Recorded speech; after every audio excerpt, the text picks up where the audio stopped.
no es una cosa tan loca esto de meter al paciente en ECMO cuando está premortem, sino que a veces ponemos los pacientes en ECMO mientras hablan con uno.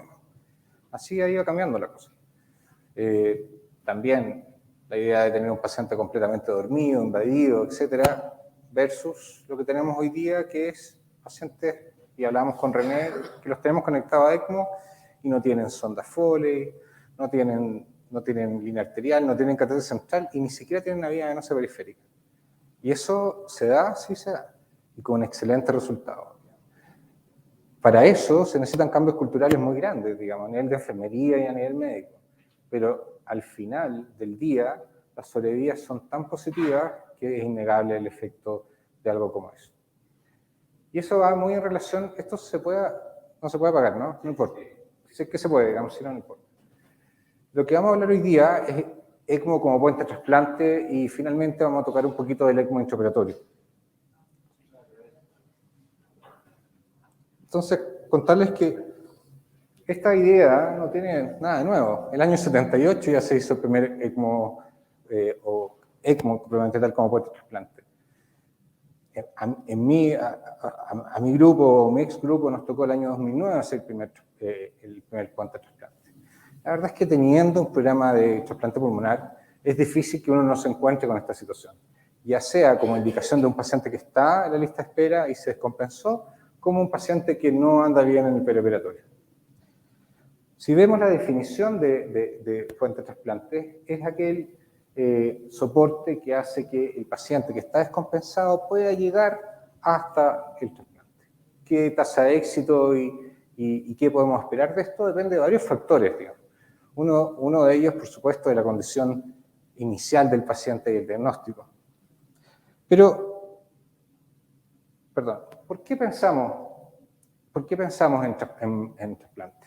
O sea, ¿cuándo es el minuto? O sea, en puente de trasplante. Lo voy a decir BTT nomás para hacerlo más corto. ¿Por qué pensamos en BTT? ¿Cuándo es el minuto? ¿Se lo ofrezco a cualquier paciente? ¿A un paciente con SRA que nunca salió? Lo histórico era que solamente se lo ofrecíamos a pacientes que estaban en el listado y que se descompensaban una vez que estaban descompensados. Pero la pandemia nos ha enseñado varias cosas, digamos, y si bien, por lo menos a mí me tocó trasplantar pacientes que estaban en agudo y que no estaban previamente listados, era extremadamente raro. ¿Pero por qué? ¿Cuál es la lógica de esto? Primero, en general, en los países donde tenemos listas de trasplantes, los donantes son pocos. No siempre, incluso en los países que tienen muy buena donación, no siempre es suficiente, digamos. Las listas de espera se van acumulando y, por supuesto, los pacientes se pueden descompensar durante esa espera.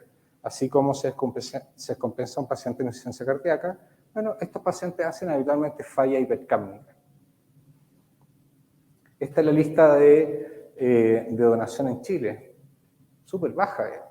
Y eso que nos creemos la muerte en varias cosas, digamos, pero en esto, nada. La tasa de rechazo de donación es bastante alta. A pesar de que somos donantes de facto, la verdad es que no se toma el paciente si es que la familia lo rechaza. Existe evidencia de estudios de caso de control, nada randomizado, por supuesto, muy difícil hacer un trabajo randomizado con esto, que vislumbra algunas cosas respecto a esto. Pero, de nuevo, esta evidencia sigue siendo escasa y la vamos a analizar durante lo que viene. Si uno mira la base de datos 1, que es la base de datos trasplante americano, y ve qué porcentaje de los pacientes llegan a puente trasplante antes de ser trasplantados, es un 2,3%. Eso en todos los hospitales. Ojo, hay centros de trasplante pulmonar que hasta hace pocos años no tenían experiencia en ECMO. ¿Ok? Al revés también. Hay centros que tienen experiencia en ECMO, pero no en trasplante pulmonar. Para adelantarles también una realidad un poco más contemporánea de lo que está pasando, porque la base de datos 1 es muy larga en el tiempo, es lo que está pasando en Toronto. Un 10% de los pacientes que llegan a trasplante en Toronto, que es el centro de trasplante más grande del mundo por lo demás, llegan a trasplantarse como puente trasplante, es decir, conectados a ECMO previo a la intervención. ¿Ok? Entonces, si uno se hiciera un número de un centro de trasplantes grande, al menos debiera ser entre un 5 y un 10% de lo que estamos trasplantando un puente trasplante. Y esta diapositiva es horrible, pero resume prácticamente toda la experiencia de PTT que hay publicada en el mundo. Y van a ver acá que hay distintos autores, pero fíjense que el año más reciente, o sea, más precoz fue el 2011. Nosotros publicamos el año 2010 un caso, por eso no está acá, no vale ni la pena, digamos, como lo planteamos con un Novalung. El número de pacientes también no es mucho, digamos. Y fíjense que las duraciones del ECMO tampoco son tan prolongadas como uno pudiera ver hoy día. Para estos tiempos, 17 días, 15 días, era bastante. Hoy en día, post-COVID, sabemos que eso es casi nada, digamos. Y el porcentaje de los pacientes que fueron puestos en BTT y llegaron al trasplante vivos varían entre un 58% y un 100%, depende de la serie. Y finalmente, los modos de soporte son variables. Puede ser un BB, un BA, un BAB, un Novalung de la arteria pulmonar a la aurícula izquierda, etc. Y el porcentaje de sobrevida de un año, súper variable también, pero son buenos números en general. Si uno los compara con un paciente que nunca fue puesto en ECMO antes de la cirugía, es un poco menor. Lo vamos a revisar. Pero bueno, si tomamos el cuadro anterior y vemos cuántos pacientes llegaron al trasplante, es aproximadamente un 76%. ¿Ya? O sea, de cada 4 pacientes, 3 llegan al trasplante, no es malo. Son pacientes que están descompensados, son pacientes que tienen fibrosis quística, que llegaron al último de su estadio y está con una PC2 de 150. Digamos. Y la buena noticia es que la sobrevida a un año no es tan mala, es bastante decente, digamos. Se acerca a la sobrevida de un paciente trasplantado que llegó de su casa. Se acerca, no es igual, es un poquito menos. A mi gusto, esto es uno de los mejores trabajos del grupo de Columbia. Columbia tiene una tremenda experiencia en trasplantes, ellos estudiaron 121 pacientes, de eso puentearon aproximadamente 76, y esos pacientes que fueron, finalmente llegaron hasta el trasplante, tuvieron sobrevidas iguales a los pacientes no puenteados. Lo que sí hay que reconocer que solamente un 58% de sus pacientes llegaron al trasplante. Es decir, ECMO al trasplante deslistaron un montón, porque sus criterios son súper estrictos en relación a eso. Paciente no come, se deslista. Paciente que no logra entrenarse, se deslista. Y otro dato interesante es saber que las condiciones del injerto a largo plazo son tan buenas como un paciente que no ha pasado por ECMO. ¿Ya? Distinto al paciente que hace difusión primaria de injerto. Los pacientes con difusión primaria de injerto, si bien pueden sobrevivir, hacen mucho más daño pulmonar a mediano y largo plazo en su pulmón trasplantado. Ahora, hay otra lógica al respecto. ¿Qué pasa con la ventilación mecánica de un paciente que necesita trasplante y se descompensa? Pasa lo siguiente. Primero, la ventilación mecánica, según el concepto de Leonardo, que es la hipertensión intratorácica, que se comporta muy parecida a la hipertensión intraabdominal, es un hecho. Y estos pacientes generalmente tienen malas compliance, tenemos que ventilarlos duramente y además con inestabilidades de la función ventricular derecha. Las neumonias, el daño, además de lo poco pulmón que le queda, vamos a agregarle el daño de la ventilación mecánica, dado que vamos a tener que usar presiones altas. Y finalmente el desacondicionamiento del paciente. Entonces lo que pasa con la ventilación mecánica es que se transforma en un beso de la muerte, digamos, en un abrazo del oso. Salvamos un rato, pero la verdad es que el pronóstico de ese paciente se va a oscurecer tremendamente. Es así que los pacientes ventilados tienen mayor mortalidad que los pacientes que no han sido ventilados. ¿Cómo? Esa es la diferencia. Sin ventilación mecánica invasiva, 75-80%, y con ventilación mecánica invasiva, 57-62% de sobrevida. ¿Dónde cabe el ECMO acá? históricamente el ECMO tenía menos sobrevida. Pero en los antiguos tiempos el ECMO era igual a tubo, sedación y paciente acostadito dormido, ¿no es cierto? Una vez que nos dimos cuenta que los pacientes extubados andaban mejor, el ECMO se comporta en algo intermedio entre esto y esto, acá. Siempre y cuando el paciente logre extubarse y reacondicionarse. Entonces, ¿qué pasa si comparamos la sobrevida, de nuevo, de los pacientes que llegan y nunca son intubados y los pacientes que sí son intubados son significativamente menores? Entonces aquí entramos en un cuarto punto. ¿Por qué es importante despertar al paciente? ¿Por qué es importante destetarlo de ventilación mecánica? Porque esto le permite al paciente comer. Y esto nunca me olvido de una frase de Leonardo que me decía, no hay nada mejor que un paciente se coma un huevo y lo sienta el sabor, es otra cosa. Y efectivamente es así. Puede comerse otra cosa, una hamburguesa, lo que ustedes quieran, pero el tema de que el paciente pueda interactuar con el medio, pueda ver a su familia, a sus amigos, conversar, moverse, cambia tremendamente las cosas.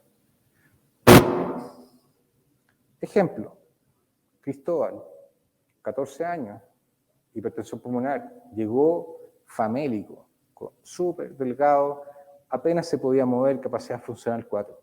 Lo pusimos en ECMO y ahí está comiéndose una hamburguesa que es lo único que quería comerse.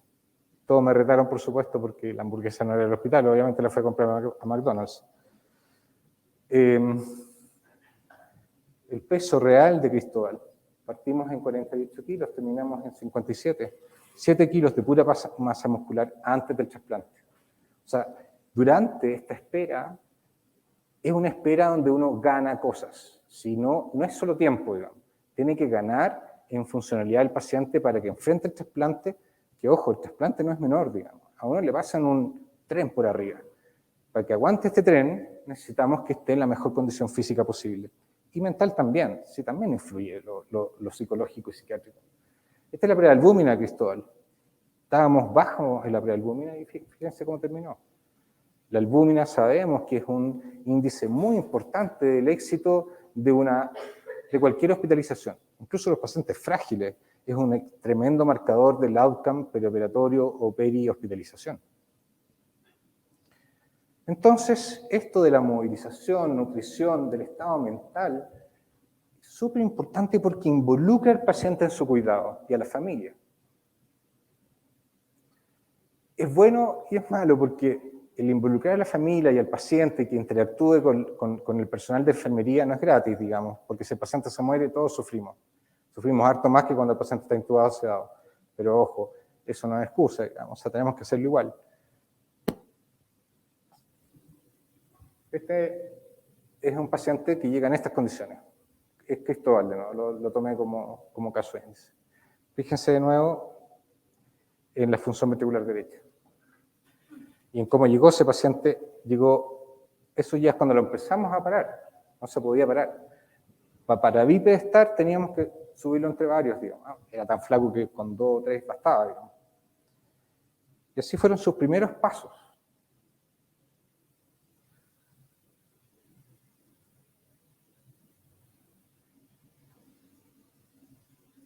Cristóbal había tenido una hermana que se había muerto 5 años antes por lo mismo. A la familia yo ya la conocía, teníamos una relación bien cercana, digamos. Seguimos teniendo. Pero fíjense cómo camina Cristóbal. Esa es su primera semana post-inicio de puente trasplante. Y ahí ya va un tiempo después.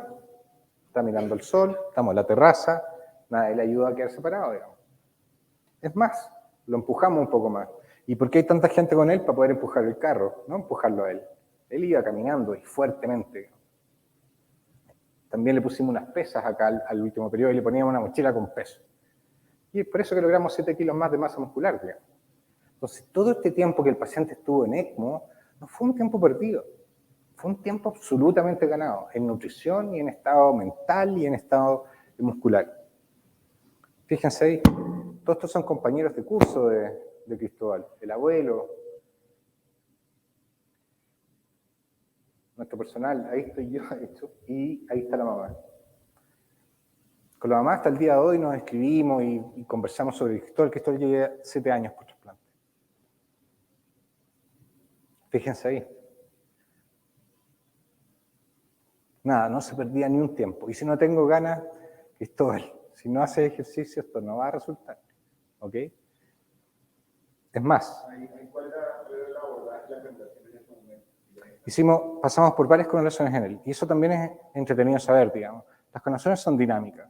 Y uno puede partir con un veno venoso y seguir con en este caso hicimos un Novalung a arteria pulmonar, y después terminamos finalmente con un VA central, común y corriente. Tenía al principio una cánula de drenaje acá, pero, o sea, que era de retorno, pero después lo transformamos en drenaje. Esto es lo entretenido del ECMO, digamos, es como hacer cafetería. Uno busca, pero al final tiene que armarlo de tal manera que para el paciente fisiológicamente tenga sentido. No es muy algorítmico eso. Más bien ir evolucionando con el paciente según lo que él siente. Y este es Cristóbal, con esa mochila que les decía, y con los pesos en los tobillos, ¿ven? Y todas estas niñas que están atrás son groupies. Son compañeras de colegio de él. Imagínense lo positivo que era para Cristóbal tener esto de acompañamiento. ¿Se acuerdan de la primera positividad de él? Esto es lo que uno tiene que llegar como puente de trasplante. Y ahí está la razón del éxito. Entonces, ¿por qué es tan importante el ECMO vigil? Primero, porque se va toda esta porquería afuera. La sedación mata, la sobresedación mata más todavía. La intubación, la ventilación mecánica son armas de doble filo. Está bien, hay que usarlas. Pero así como las drogas vasoactivas, cuando ya estamos en dosis veterinaria, la verdad es que no sirve de nada. Solamente compran un par de horas para que los familiares se despidan, o por lo menos para que no se mueran quirófano. Lo mismo sucede acá. Tenemos que tener súper consciente de que estas herramientas, si bien sirven en su momento, también hay que saber retirarse con ellas para ir a un ECMO Awake. ¿Por qué? Porque esto mantiene el tono muscular, permite la movilización, lo mismo que les dije antes, y mejora la condición previa del trasplante. De nuevo, entonces el puente trasplante no se transforma en ganancia. Algunos ejemplos de trabajos realmente sencillos. Esta es la experiencia de Hannover, que tienen un montón de experiencia en trasplante y también en puente.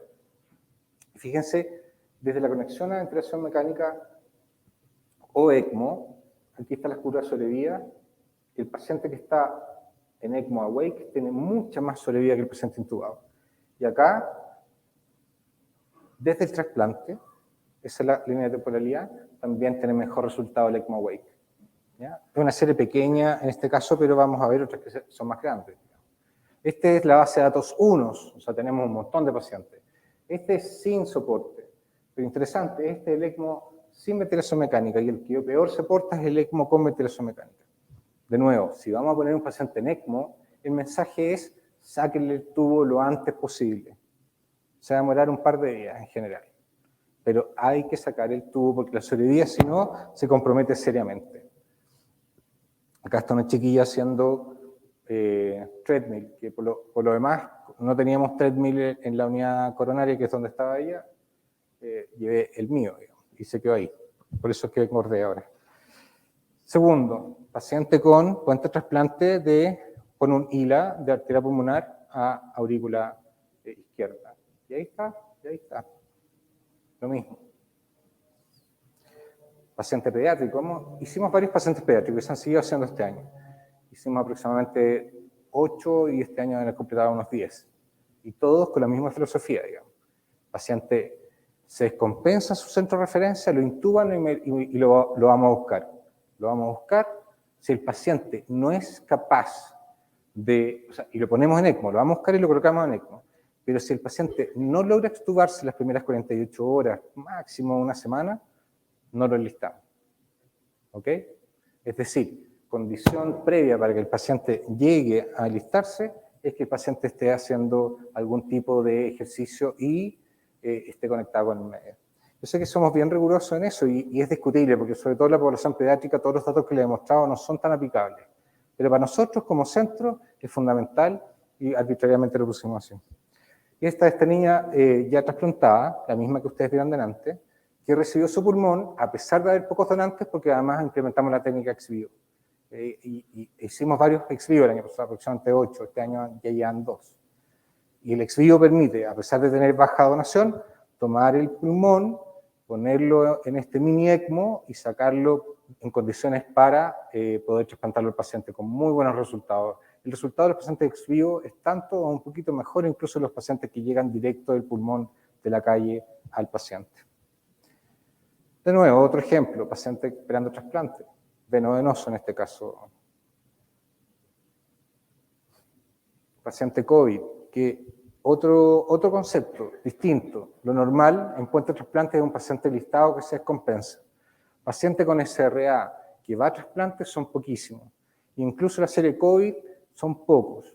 Y yo, que me tocó trasplantar un par de pacientes, tengo la duda si es realmente la conducta correcta o no. Porque, ¿cuándo es el timing correcto? ¿Podemos definir que el paciente tiene que ir al trasplante porque lleva 3 meses de ECMO? La verdad es que cada vez tengo más dudas. Pero fue una decisión multidisciplinaria y se hizo. Y este paciente que ya llevaba 2 meses y medio, completó 3 meses y medio en ECMO, y tenía un pulmón absolutamente deteriorado y blanco, decidimos trasplantarlo. Y el minuto que decidimos enlistarlo fue, bueno, ok, que se mueva. Si vive esta, se enlista. Si no vive esta, no se enlista.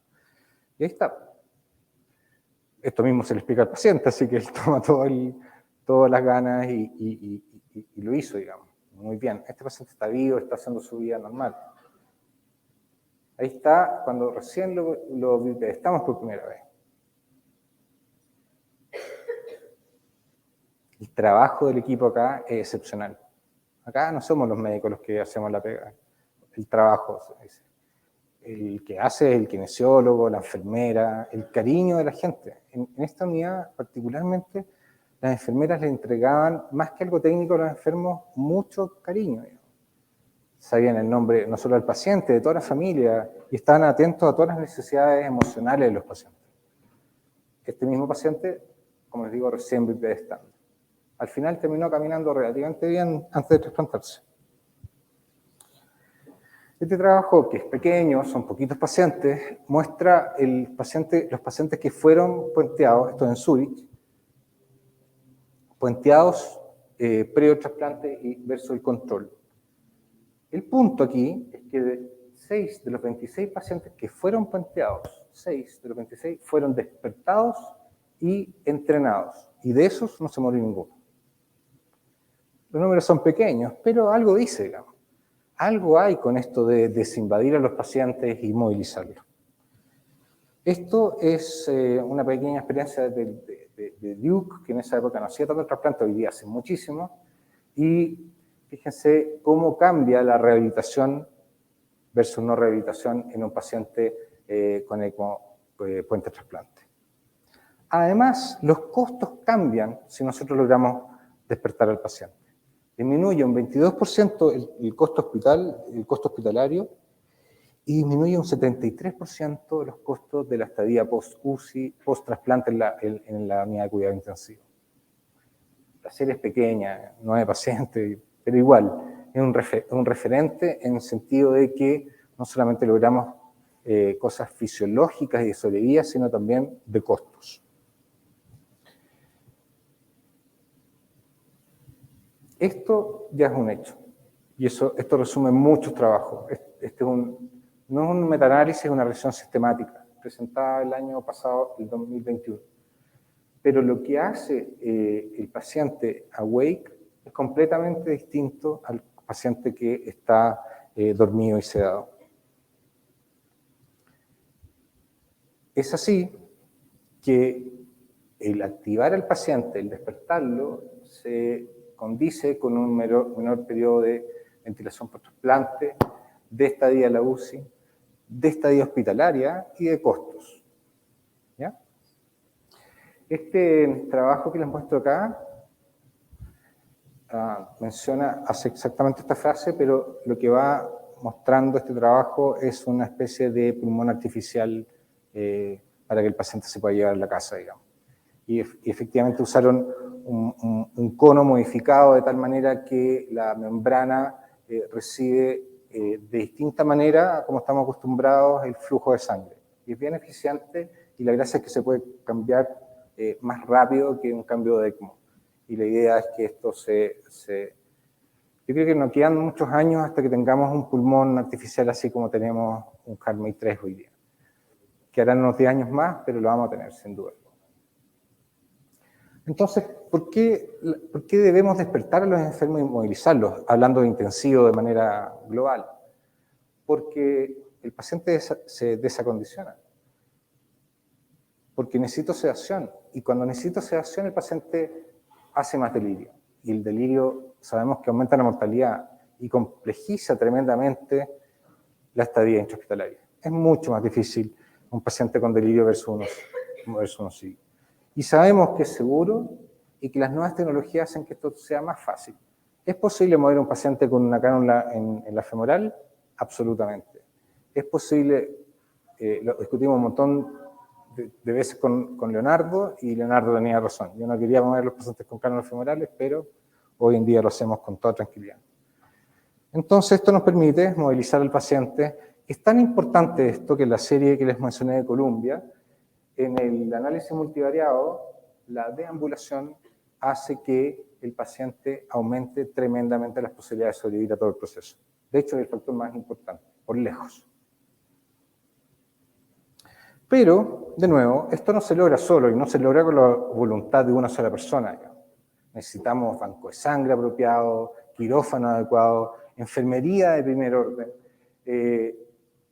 trabajo en equipo. De nuevo, el trabajo en equipo es esencial, porque si yo miro para allá, pero el broncopulmonar mira para el otro lado, no vamos a lograr nada.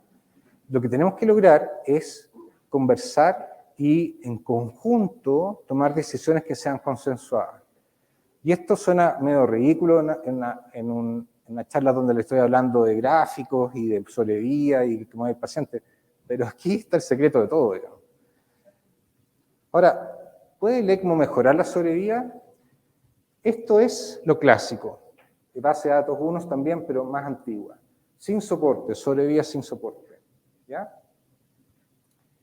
Ojo, en la actualidad estamos logrando 70-75% sobrevía a 5 años. Entonces ha mejorado harto esta curva.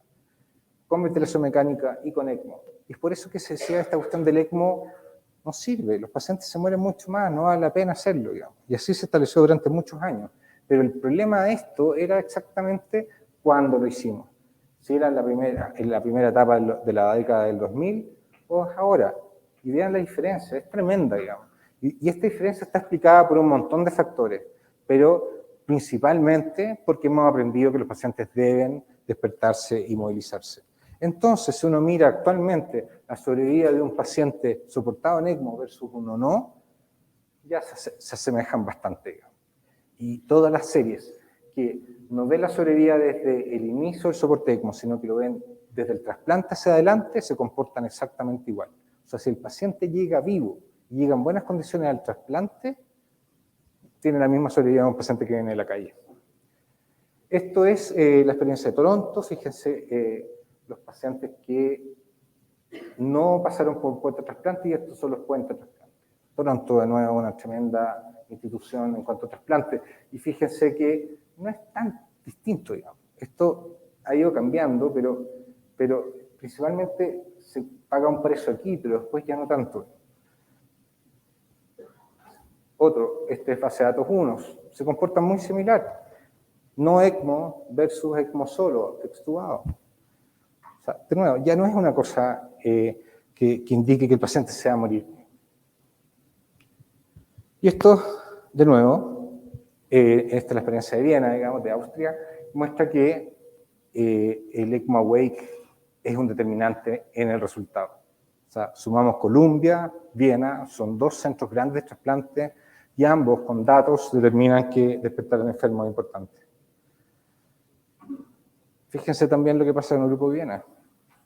Cómo cambia la sobrevida del paciente puenteado en los años precoces y los años que ya se acercan a los nuestros. 70%, ¿les suena?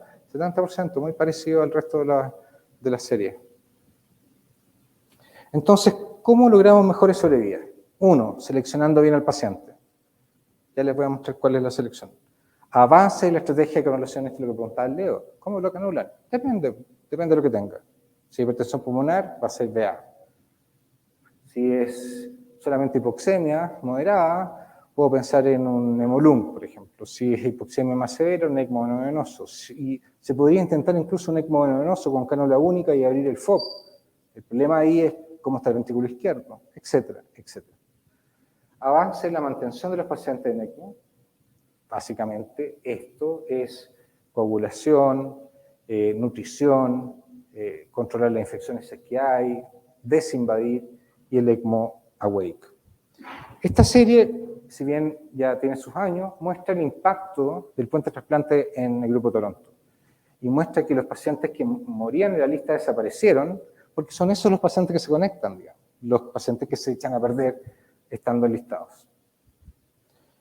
Volviendo al estudio de Columbia, lo que ellos dicen es que si uno selecciona bien a los pacientes y tiene un muy buen equipo de ECMO, puede hacer esto. En realidad, aquí el secreto está entre un buen grupo de trasplante pulmonar y un buen grupo de ECMO. Esa conjunción es virtuosa. Y acá, de nuevo, les decía, una vez que lleguen al trasplante, la sobrevida en términos no puenteados y puenteados es exactamente igual. ¿Ya? El problema es que se mueren en el camino, sí se mueren en el camino, dependiendo de los que. Entonces, ¿a quién, cuándo y cómo? ¿A quién? Paciente previamente enlistado que se deteriora. Y salvo excepciones muy aisladas, el paciente que hace un SRA y que requiere trasplante porque finalmente no salió. Este es un ejemplo de una paciente que lo hicimos hace 10 años, que era una paciente que hizo un SRA y después de 4 meses nunca más salió. Y pulmón totalmente fibrosado, se tomó la decisión, se enlistó, se trasplantó. Esta niña todavía está viva, pero requiere un retrasplante y los trasplantes son cosas mayores. ¿A quién? Este consenso del 2014 señala lo siguiente. Paciente joven, ausencia de función multiórgano, fácil, ¿no es cierto? Pero buen potencial para rehabilitación, difícil de definir eso. En el fondo es el paciente que hemos intentado rehabilitarlo y logra seguir el proceso. Hay pacientes que se descuelgan de eso y sabemos que ellos no van a lograrlo. ¿Ya? No está recomendado en pacientes con shock séptico, con difusión multiórgano, etcétera, cosas que son más o menos entendibles. Y por supuesto, los pacientes que no son candidatos per se a trasplante, por ejemplo, IMC de 50, no hay ninguna posibilidad. Perdón, esa la vamos a saltar. Este mismo análisis de la base de datos UNOS, que hablaba de un 2,3% de puenteo, hizo un análisis multivariado y determinó que la edad, los días en la lista de espera, diálisis, el volumen de trasplantes que tiene el centro donde está el paciente, ventilación mecánica o no, y la hiperbilirubinemia son determinantes de la sobrevida en pacientes que yo pretendo poner en puente de trasplante. ¿Ya? Entonces, estos señores que son de la Universidad de Pensilvania, o sea, fue liderado por Bermúdez, y también Bermúdez y su equipo, muestran que los pacientes que tienen menos score, se llama stable, tienen mejor sobrevida, mejor posibilidad de entrar en puente de trasplante y salir vivos. De hecho, hay una aplicación para el teléfono, así que lo pueden bajar, y si tienen la duda, meten los datos y se van a dar cuenta qué posibilidades, qué chances tiene ese paciente de salir vivo del hospital.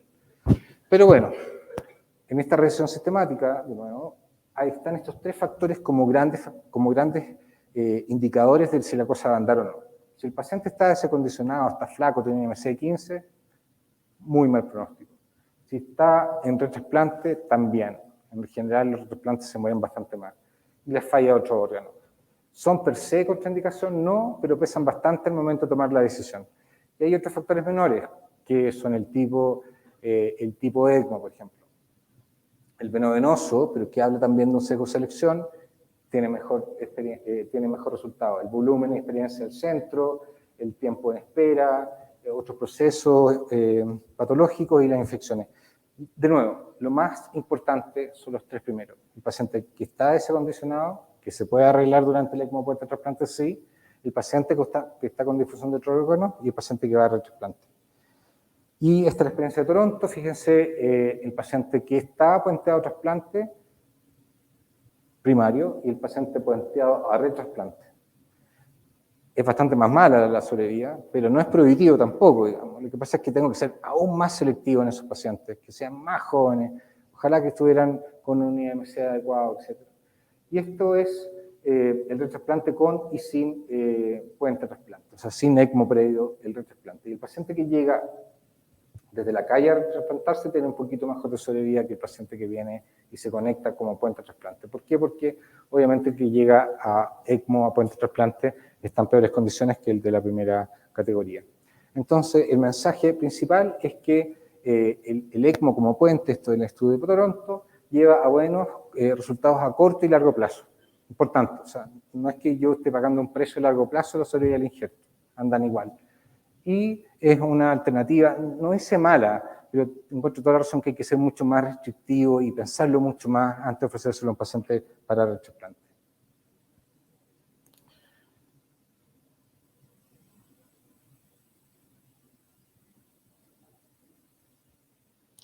El punto es, el puente de trasplante es cuándo. Uno, cuando el paciente hace una falla respiratoria severa, el paciente que está con una enfermedad intersticial difusa, hace su vida relativamente normal, con oxígeno domiciliario, pero lo agarra un BRS o una neumonía o lo que sea, y su CO2 llega a 150. Ahí está el punto. Cuando el paciente hace falla ventricular derecha, o antes de intubar o inmediatamente post-intubación. O sea, el paciente llegó, se compensó, lo intubamos, ese minuto va a pensar en ECMO y al día siguiente extubarlo. Hay distintos criterios, pero básicamente está hablando de que el paciente o hace falla derecha o hace una disminución severa en su capacidad funcional. ¿Cómo los podemos conectar? De distintas maneras, no me voy a detener en esto, pero el punto es que todo converge en esto. ECMO solo, ECMO y nada más, digamos, el tubo fuera. Y ojalá ECMO sin ninguna otra invasión. Acá está, de hecho, la experiencia de Toronto, cómo los conectaban. Como pueden ver, hay un montón de formas de conectar y la más común fue el paciente en veno venoso con una sola cánula. Pero de nuevo, eso depende de la fisiología del enfermo. Y esa fisiología determina qué tipo de soporte le voy a dar, si es VA, veno venoso, o si me tengo que mover entre estos dependiendo de la fisiología del enfermo. ¿Ya? Aquí hay algunos ejemplos. Esto es un Novalung, esto es un puente en Novalung. Este es un puente en Novalung de arteria pulmonar a aurícula izquierda. No se los había mostrado. Esto es un ECMO vena central, que es Cristóbal. Otro ECMO vena central. Otro ECMO vena central. Veno venoso, doble lumen. Y esta apertura del FOP la hice un par de veces, pero me fue pésimo, porque en general los pacientes no soportaban la carga extra a nivel del ventrículo izquierdo, digamos. El ventrículo izquierdo, entre comillas, puede estar muy bueno, y el ventrículo derecho como bolsa, pero resulta que es un ventrículo izquierdo que está condicionado a una carga distinta de volumen y de precarga, y por lo tanto cuando le aumentamos de repente esta precarga tiende a fallar, y me pasó en ambos casos. Digamos. Hay momentos en que se tiene que hacer eso, pero son bien restringidos. Me queda poco, estamos más o menos de hora, ¿no es cierto? Me quedan 5 minutos. Ok, entonces, ¿quién tiene que hacer esto? Un centro con experiencia en trasplante y un centro con experiencia en ECMO. ¿No? Es una conjunción de las cosas. ¿Y esto por qué? Porque sabemos que los pacientes, o sea, los centros que hacen poco trasplante se les mueren más. No significa que uno no tenga que hacerse la experiencia inicial y que tenga que partir por algo, pero eso es un precio que se paga cuando uno tiene pocos volúmenes. Y si se deteriora el paciente, estando en puente, debe evaluarse diariamente si el paciente sigue siendo candidato o no. Es decir, el desenlistar al paciente es una de las cosas que hay que plantearle a la familia y al enfermo cuando entra en puente trasplante. Si el paciente está hipersensibilizado o nunca encontramos un donante y ha pasado un año, o el paciente hizo una falla renal, etcétera, hay que plantearse el desenlistar. Entonces, finalmente, el ECMO puede hacerse en un ambiente de centro que maneje ECMO y trasplante. ¿Ok? Hay que soportarlo con terapia física. Si sobrevive al trasplante, la sobrevida es esperable como cualquier paciente que viene en la calle. Y la decisión siempre es caso a caso. Hay que revisar, desenlistar a veces y hay que manejar las complicaciones que te aparecen. Entonces, en resumen, ¿qué es el puente trasplante hoy, 2022? Primero, rehabilitación. Aumentar la masa muscular. Mantener la mejor nutrición y conseguir donante, y para esto puede ayudar mucho el ex vivo. Eso es para mí el BTT hoy. Si no se logra eso, da lo mismo, una maniobra media fútil. Y finalmente, y estos son dos diapositivas porque no es el tema que más me gusta, es ECMO versus SEC. Y les voy a resumir, es mejor el ECMO. Da lo mismo, sangran menos, hacen menos disfunción de injerto. ¿Cómo hacerlo? Eso sí, hay distintas estrategias. La mayoría de los centros que hacen ECMO para trasplante coinciden en que tiene que ser ECMO arterial para que la reperfusión del pulmón sea más controlada. Y aproximadamente menos del 10% de los pacientes después siguen con ECMO en el postoperatorio. Con una tasa de disfunción de injerto bastante baja, hacen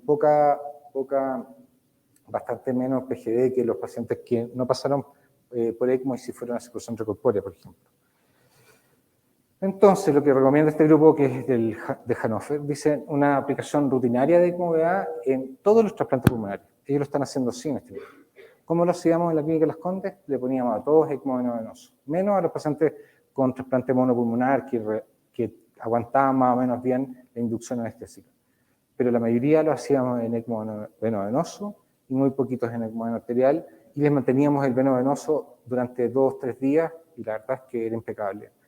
También contarles que la primera vez que saqué un paciente profilácticamente en ECMO venoso fue el año, en ECMO, digamos, fue un veno arterial de hecho, fue el año 2012, porque leí un paper por ahí que se podía hacer. Y el broncopulmonar y el intensivista delante mío me decían, esto es una locura, digamos. O sea, ¿qué están haciendo? Esto se están ensañando por este enfermo porque a mano lo necesita. Ahí dejamos de hacer ECMO por un tiempo durante los trasplantes, pero en el año 2015 retomamos con todo. Y hoy, si ustedes llevan a un paciente post-trasplante pulmonar al intensivo sin ECMO, les van a alegar, digamos. Es casi imposible que haya sin ECMO venoso habitualmente. Finalmente esto. Y este es Cristóbal como 3 años después del trasplante, ahora ya está mucho más grande y se cortó el pelo raro y está lleno de tatuajes, pero bueno, da lo mismo. Pero fíjense esto. Y esto es lo que a mí me inquieta un poco con respecto al ECMO, al trasplante en COVID, digamos. De hecho, René tiene experiencia con pacientes que tienen más de 250 días. Yo acabo de terminar un paciente de 280 días en otro centro donde yo habitualmente no trabajaba, pero despertándolo, rehabilitándolo, pudimos andar y el paciente está haciendo vida normal. Entonces, este paciente hubiese sido normalmente candidato a trasplante. De hecho, tenía a los trasplantólogos presionándome para sacarlo a trasplante. Pero la verdad es que simplemente tuvimos paciencia y se nos complicó entre medio. El paciente se reinfectó, tuvimos que pronarlo de nuevo, etc. Pero bueno, rehabilitación, lo mismo. Muy parecido a la filosofía del puente trasplante. La rehabilitación es lo que nos da margen de seguridad. Margen de seguridad que cuando el paciente haga una complicación nueva ya lo pille mejor parado. Para que cuando le saque el ECMO también aguante mejor. Entonces la rehabilitación es esencial y con cariño, como les digo, es cierto, digamos. O sea, que el paciente se sienta acompañado, que se sienta querido, que le tomen la mano, es más valioso que el mejor antibiótico del mundo. De nuevo, la misma imagen que ustedes habían visto antes, digamos. Equipo de enfermería y kine de distintas unidades.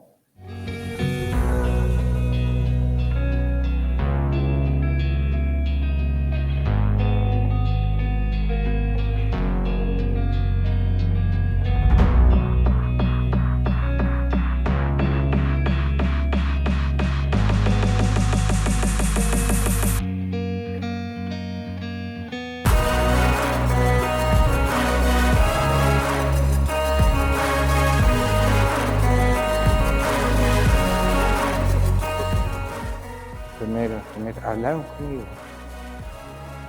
No era una cosa más, digamos. Era un ser humano que convivía con nosotros.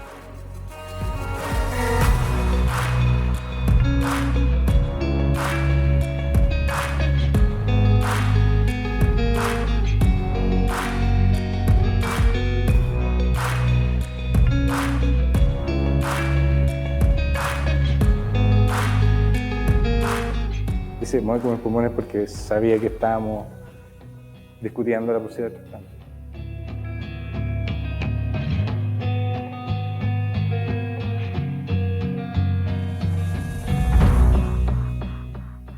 Entonces, 3 meses en ECMO con sus pulmones nativos, 8 meses en ECMO con sus pulmones nativos. Entonces, de nuevo, la real necesidad de trasplante es bien caso a caso.